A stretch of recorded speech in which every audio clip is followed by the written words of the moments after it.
Came away feeling very positive. I mean, first of all, thank you to the Prime Minister and his team for finding the time to talk to us about this today. Let's put it this way, the Alzheimer Society, who we're now ambassadors for, have been saying for a very long time that something needs to be done, especially around social care concerning people living with dementia and Alzheimer's.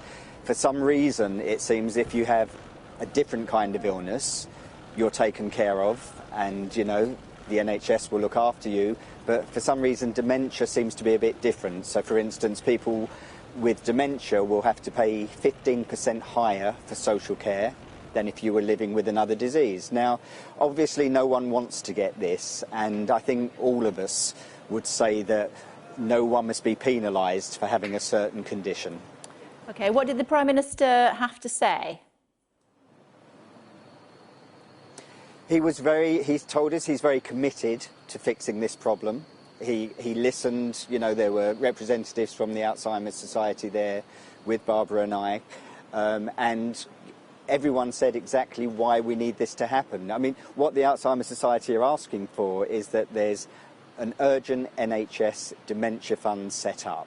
That would be a start. Now, we all realise that, the social care problem is across the board. It affects all illnesses in social care for people to deal with it. It's not going to happen overnight, we know that. No one can fix this overnight. But certainly we shouldn't have one set of people excluded because they have this condition. And we have to bring the playing field level, and they certainly need to look at dementia in a different way, and it needs to be quite urgent.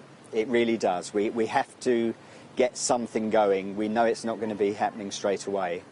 How would you see the funding being used? What is the money best used for if it becomes available, would you say?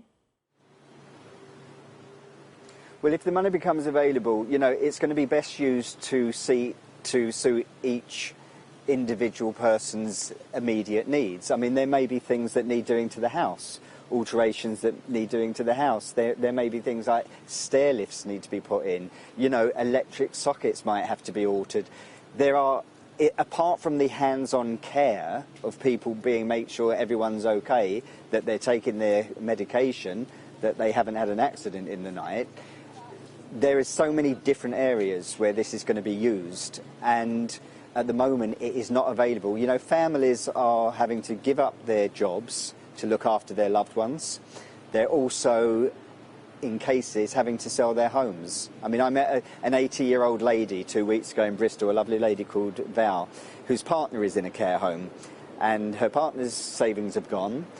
Val's savings are dwindling very fast, and she said to me, and these are people that have worked their whole lives, paid into a system, and this Val said to me, one option, Scott, is I may have to sell my home, and I'm 80 years of age, and there's no backup plan. As I say, the Prime Minister said he is committed to fix this problem, and I truly hope that he will follow this through and act as urgently as possible. Lovely to see pictures of you in the Downing Street garden with your beautiful, beautiful wife. How is she? Barbara, she puts on a really brave face, especially when we go out. She snaps back into that Barbara Windsor. I know it's expected of me to put on a little front.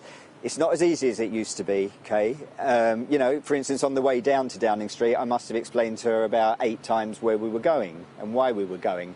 Because the nature of Barbara's condition at the moment is, she instantly forgets things now.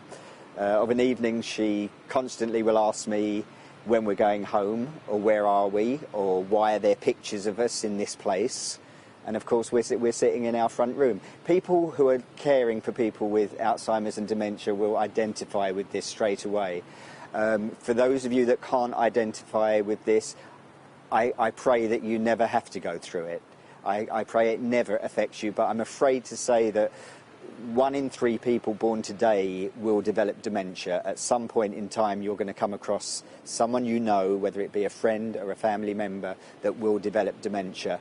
And that's why it's so important now and for future generations that the government acts on this and gets something in place for people that, are already struggling To deal with this illness anyway is hard enough, I promise you.